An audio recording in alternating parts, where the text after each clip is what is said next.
You know, life has a way of throwing unexpected surprises at you, and sometimes you don't realize what's happening until it's too late. That's exactly what happened to me. Honestly, I never thought I would even consider something like this, but here I am, sharing a story I wouldn't believe if someone else told me. It all began when my husband, Alex, was called away on a last-minute business trip. This wasn't unusual. His job often required him to travel. However, this time felt different. Maybe it was the way he hurried out the door, barely giving me time to process that he'd be gone for 2 weeks. He kissed me on the cheek, grabbed his bags, and said, "I'll call you when I land." And just like that, he was gone. At first, I didn't think much of it. I was used to being alone when he was away. But later that evening, I heard a knock at the door. I wasn't expecting anyone, so I hesitated. Peeking through the peephole, I saw Ethan, our new neighbor. Let me tell you about Ethan. He moved into the house next door about 6 months ago. And honestly, I didn't know much about him. I'd seen him a few times and exchanged polite waves, but that was about it. Ethan had a presence, tall, broad-shouldered, with a calm confidence and a smile that could light up a room. "Hey," he said when I opened the door. "Sorry to bother you, but I noticed your porch lights flickering and thought I'd let you know." "Oh, thanks," I replied, suddenly aware that I was in an old sweatshirt and yoga pants. "I've been meaning to fix that." "No problem. I have some spare bulbs if you need one." "I can swap it out for you real quick," he offered. Normally, I would have politely declined, but something about his tone made me trust him. "That'd be great," I said, stepping aside to let him in. I watched as he worked on the light, his movements smooth and efficient. We made small talk, and I found myself laughing at his jokes more than I expected. When he finished, he turned to me and said, "There you go, good as new." "Thank you so much, Ethan. I owe you one," I said. "Don't mention it. That's what neighbors are for." He grinned as he left. I couldn't shake the strange feeling that lingered. It wasn't anything he said or did. It was just him, his presence, the way he seemed so at ease. It was refreshing, especially since Alex and I had fallen into a bit of a routine lately. I shook my head, trying to brush off the thought, but that was just the beginning. That night, as I was getting ready for bed, my phone buzzed. It was a message from Ethan. "Let me know if you ever need help with anything else. Happy to lend a hand." My heart skipped a beat, and I couldn't understand why. I stared at the message for what felt like forever, my mind racing. Why was I overthinking this? It was just a friendly text, right? I typed back a quick, casual reply. "Thanks, Ethan." Short and sweet, no room for misinterpretation. But as I set my phone down, I felt a strange mix of curiosity and unease. The next morning, I went about my day, trying to put the whole thing out of my mind. But around noon, I remembered something. The faucet in the kitchen had been leaking for weeks. Alex promised to fix it, but life happened. Normally, I'd just call a plumber, but Ethan's message lingered in my mind. So I sent him a quick text. "Hey, Ethan, do you know anything about fixing faucets? Mine's been dripping nonstop, and it's driving me crazy." His response came almost immediately. "I can take a look. Be there in 10. 10 minutes later, there he was, standing at my door with a toolbox in hand. I couldn't help but notice how effortlessly put together he looked, even in a simple t-shirt and jeans. "Show me the culprit," he said with that easy grin. I led him to the kitchen, and as he got to work under the sink, I found myself chatting with him more than I expected. He told me about his job as a graphic designer, his love for cooking, and how he had recently moved to the neighborhood after a tough breakup. "I figured a fresh start would do me good," he said, his voice steady but tinged with something deeper. I nodded, unsure of what to say. "Well, I'm glad you ended up here. You've been a great neighbor. Thanks," he said, glancing up at me from under the sink. It's nice to have someone to talk to. This place can get lonely. Sometimes. I didn't know what it was. Maybe the way he said it or the fact that I had been feeling a little lonely myself. But his words resonated with me. After about 20 minutes, he stood up, wiping his hands on a rag. "All fixed," he said, turning the faucet handle to show me. "You're a lifesaver," I exclaimed, genuinely grateful. "How much do I owe you?" He laughed. "Nothing.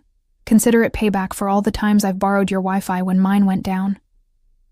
I laughed too, though I couldn't remember ever giving him the password. "Well, thank you, really." He stayed for a bit longer, and we ended up talking over a cup of coffee.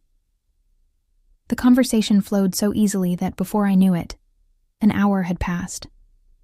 When he finally left, I found myself staring at the empty coffee mugs on the table, feeling something I hadn't felt in a long time.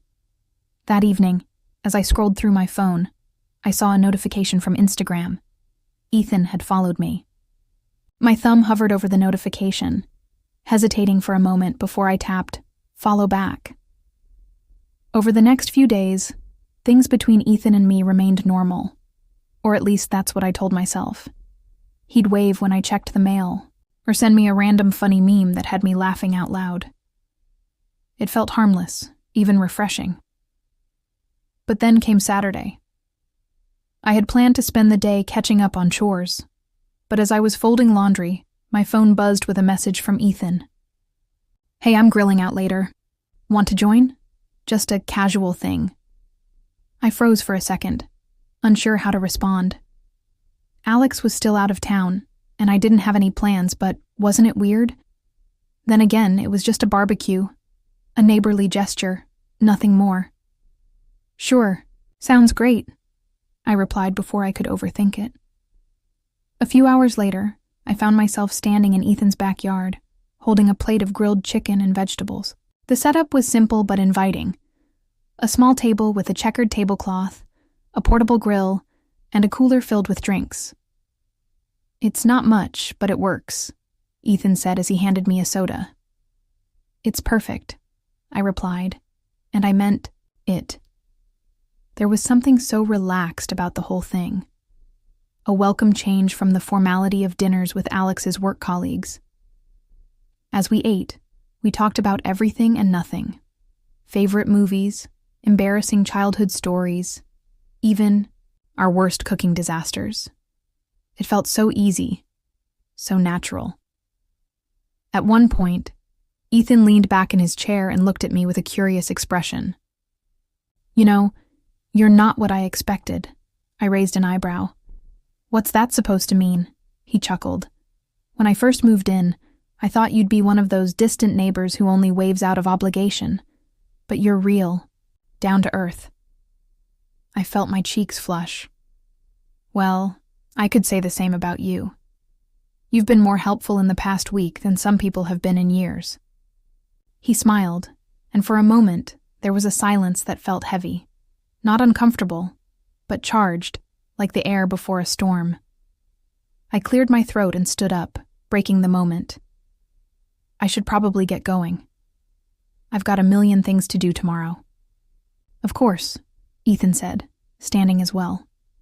"Thanks for coming. It was nice having some company."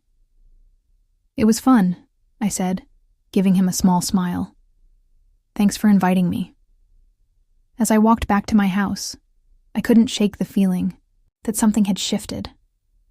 It wasn't anything Ethan said or did. It was more about me. I couldn't remember the last time I'd laughed that much, or felt that alive. That night, as I sat on the couch scrolling through my phone, I noticed Ethan had posted a photo of the barbecue. It was a candid shot of the table, but my plate was unmistakably in the frame.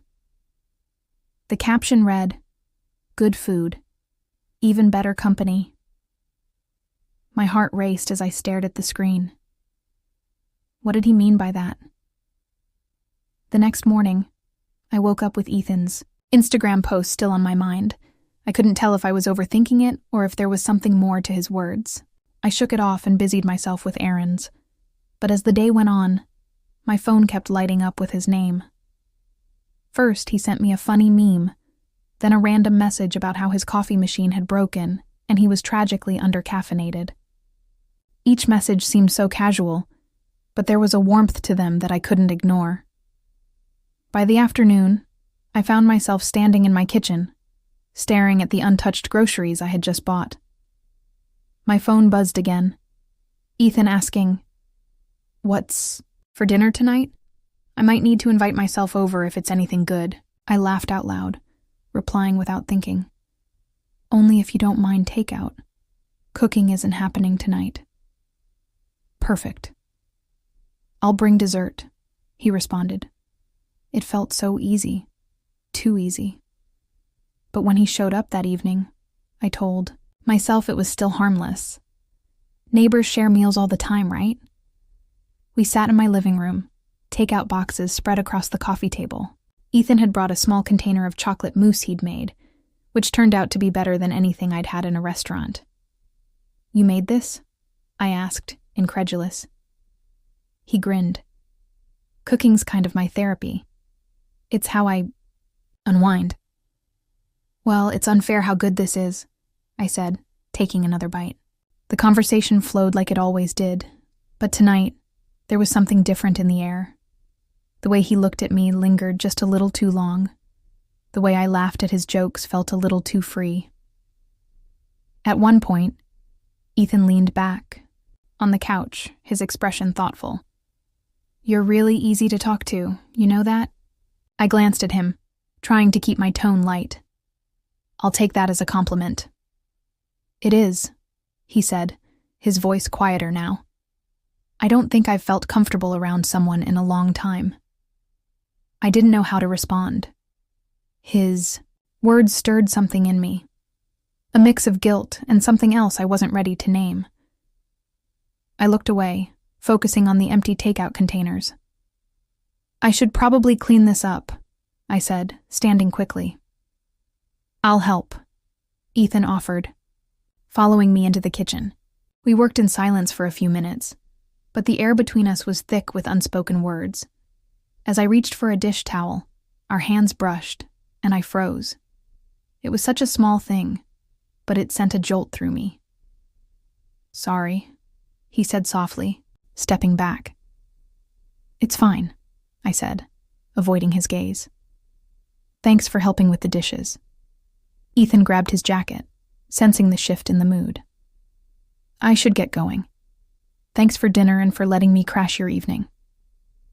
"Any time," I said, forcing a smile. He hesitated for a moment, as if he wanted to say more, but then he nodded and walked out the door. As soon as the door closed, my phone buzzed. It was a message from Ethan. "I hope I didn't overstep tonight. I just really enjoy being around you." I stared at the screen, my heart pounding, unsure of what to say or even what I should say. I read Ethan's message over and over, my mind racing. What did he mean? Was he just being kind? Or was there more behind his words? My thumbs hovered over the keyboard as I tried to craft the perfect reply. Something casual, something that wouldn't encourage anything or stop it either. "You didn't overstep. It's nice having company while Alex is away." I hit send, instantly regretting it. Why did I even mention Alex? Was I trying to remind him or myself that I was married? Ethan's response came quickly. "Glad to hear that. Let me know if you ever need company again." I put my phone down, my stomach in knots. Part of me knew I should put some distance between us, but another part, a part I didn't want to admit existed, liked the attention. It had been a long time since someone looked at me the way Ethan did, since someone made me feel seen. The next few days passed uneventfully. I focused on work, ran errands, and avoided Ethan. But even as I kept my distance, I couldn't stop thinking about him. His laugh, the way he seemed to genuinely enjoy our conversations, the way his presence filled the room. Then, on Friday evening, everything escalated. It was pouring rain, one of those unexpected summer storms that drenches everything in minutes. I was curled up on the couch watching a movie when there was a knock at the door. I opened it to find Ethan standing there, soaked to the bone, holding a bottle of wine. "Ethan, what are you doing out in this weather?" I asked, stepping aside to let him in. "My power's out," he said, shaking water from his hair. "Figured I'd see if your lights were still on and bring this as a peace offering for intruding." He held up the wine with a sheepish grin. I hesitated, knowing I should probably send him home. But the storm was raging, and he looked genuinely miserable. "Come in, I'll grab you a towel." As he dried off, I poured us each a glass of wine. "You really didn't have to come over," I said as we settled down. He shrugged. "Didn't feel like sitting in the dark. Besides, your company is better than staring at the wall." The storm outside seemed to amplify the tension between us. The sound of rain against the windows, the flicker of candlelight when the lights dimmed for a moment. It all felt too intimate, too close. We talked, the conversation flowing like always, but this time there was an edge to it, a weight to his words. At one point, Ethan leaned forward, his eyes locked on mine. "You know," he said, his voice low, "I've never met anyone like you. You're smart, funny, and you don't even realize how incredible you are." I froze, my heart racing.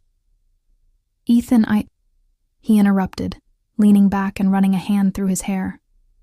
"I know you're married. I'm not trying to cross any lines, but I can't help how I feel." His words hung in the air, heavy and undeniable. I should have shut it down, told him to leave, reminded him and myself of the boundaries we were supposed to respect. But instead, I sat there, unable to look away. "I don't know what to say," I whispered, my voice barely audible over the rain.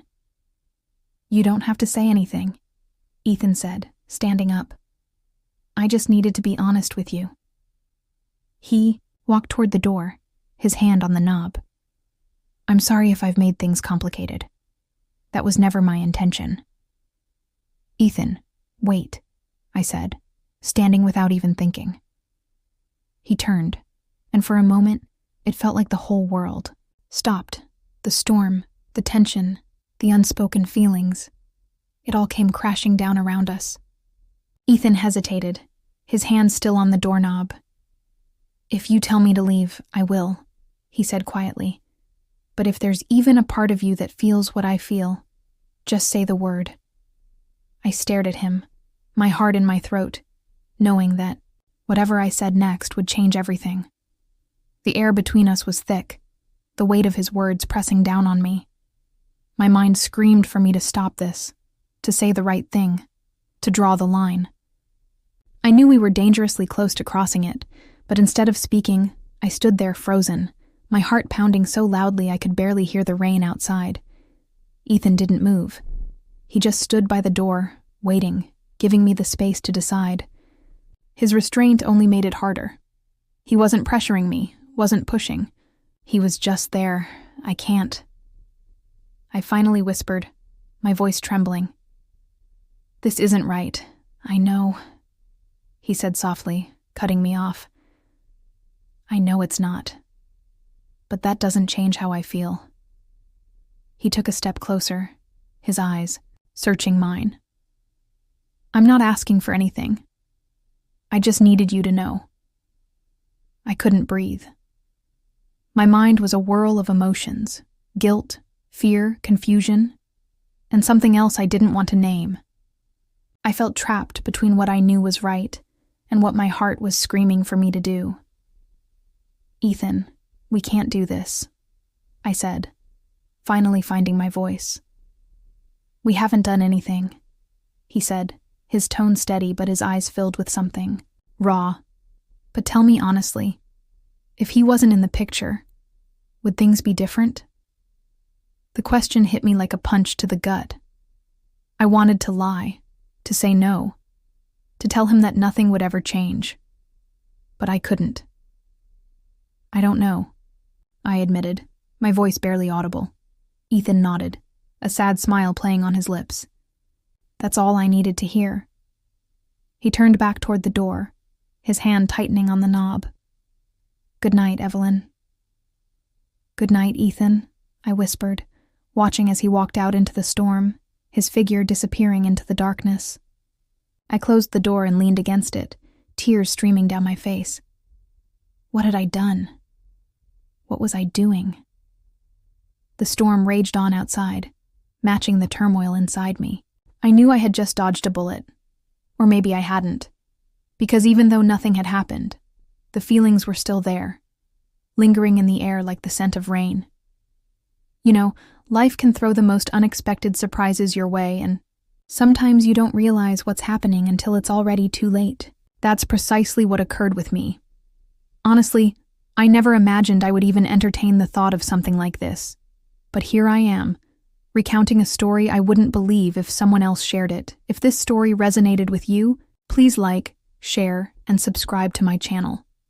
Your support means everything to me and helps us create a space where we can share, reflect, and grow together.